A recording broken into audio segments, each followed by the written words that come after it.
We learned it when we were children. That's not fair.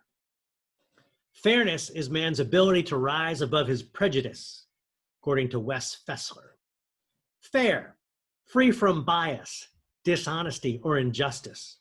The opposite would be below the belt, cheating, partial, or unjust. It has been said that life isn't fair, and this may well be true, but when it comes to leadership, you must be fair. Your people expect it, and when they get it, they respond with enthusiasm that increases production and reduces defects. This is not to say that all situations and all people must be treated equally, but they must be treated equitably. Different situations do call for different solutions. It is impossible, not to mention ineffective, to apply the same solutions to similar problems when different personalities are involved. People recognize this and they accept it, as long as you are fair when you do it. If you are not fair, they will think you are playing favorites and will either perform at a low level or leave you altogether. In fact, on the opposite spectrum of enthusiastic is another emotional state called anger. Anger stems from injustice or unfair treatment. Once again, my colleagues in the Marines recognize fairness as an essential leadership trait. Though they use the word justice, the concept remains the same: giving reward or punishment according to the merits of the case in question. Donald Pfaff and Edmund Walters wrote in The Neuroscience of Fair Play why we usually follow the golden rule, that human beings are naturally programmed to treat one another in a civil, thoughtful manner. As employees, we are drawn to companies that do so. We become emotionally attached to companies as employees and as customers that practice this principle and treat us as real people when they make decisions. Let me give you an example. Employee A has been coming to work late. So has employee B. If you choose to apply equal treatment to each of them and you have a 3 strikes rule, then once they are both late 3 times, you must fire both of them. That is equal treatment. Let's go a bit deeper. Employee A is a long ball hitter for you. She takes on the tough assignments and performs superbly. Her school-age child has been sick with a prolonged bout of the flu, which has caused her to be late several times. On the days she arrives late, she stays later to catch up on her work, or she takes it home with her. Employee B has no mitigating circumstances. She comes to work late, has no excuse, and is the first one to hit the door at quitting time. Now tell me what's fair. Equal treatment says fire them both. Fair treatment says you take care of employee A.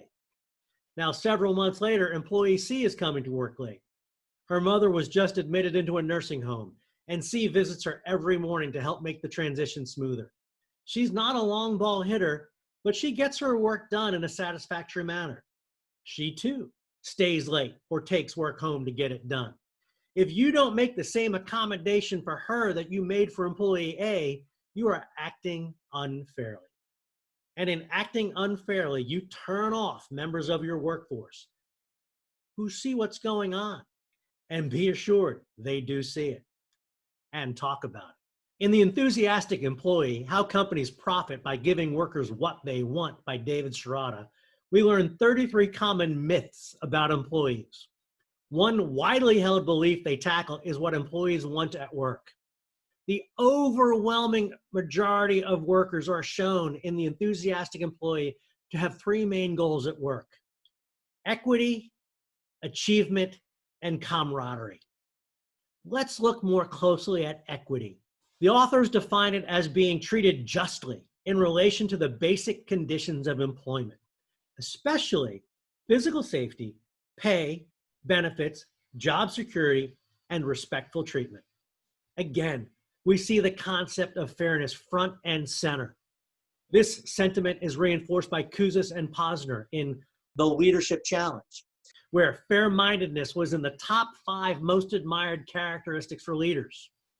We can concisely summarize the data on fairness by saying that adults want to be treated as adults on a team where everyone has the same opportunity to excel.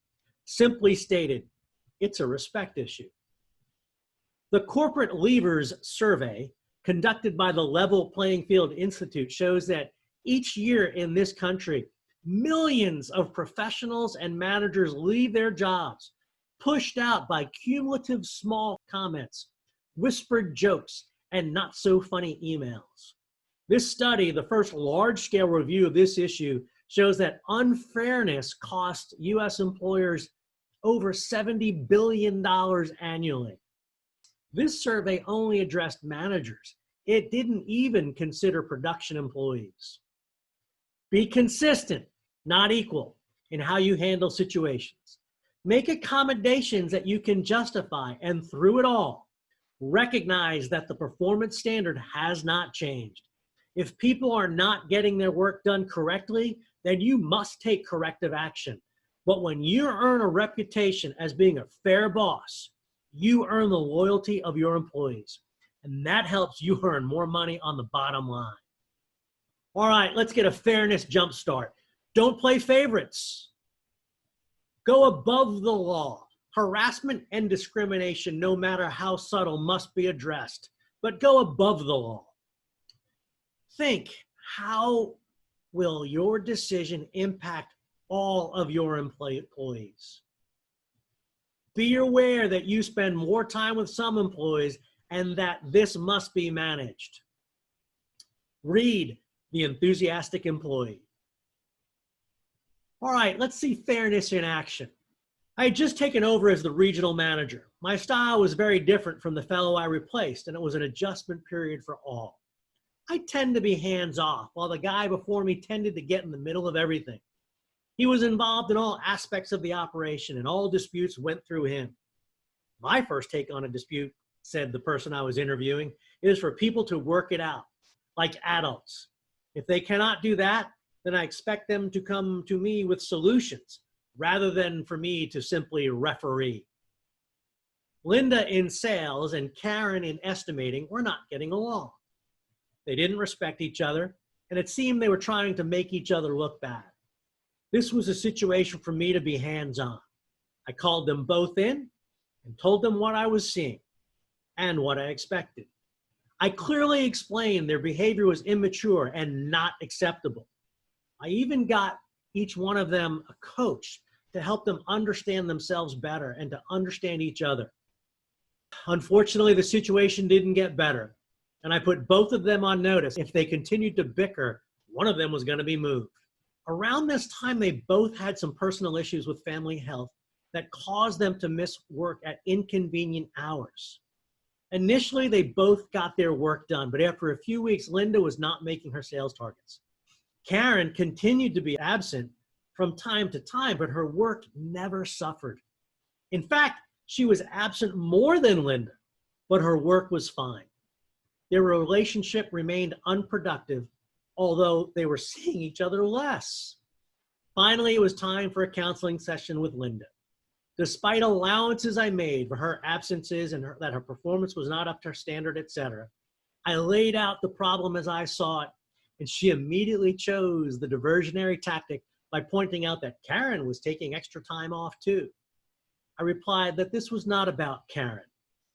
Linda replied that it was not fair that Karen was allowed to take more time and that she was not being called to task for it.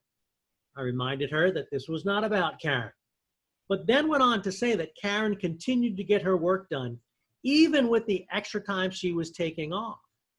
I told Linda she was free to take as much time as she needed, but the issue was about her production. She committed to getting back on track, but she never did. She continued to be distracted at home and continued to point out what Karen was doing wrong. Her home situation got better, and I hoped for improvement. A few weeks later, I let Linda go. She protested that it was not fair, but she failed to recognize her lack of production as the cause for her termination. She said I was not treating them the same, that if she was going to be fired, that Karen needed to be fired too. She didn't get it. In fact, she lodged a complaint with the EEOC, which then we had to defend. The case was dismissed. Karen eventually came up to speed and full time. and was very appreciative of the support I had given her. Several weeks later, an employee who had only been with us for 6 months faced similar issues at home as Linda and Karen had. He needed time, but he simply didn't have any to use, nor had he established the credibility over time that Karen and Linda had initially to justify any real accommodation. I gave him similar, though not quite as liberal, latitude in scheduling his hours. Fortunately, the situation at home was resolved in a few weeks, and he was back at work. Several months later, at his annual review, he told me he was grateful for the way I treated him.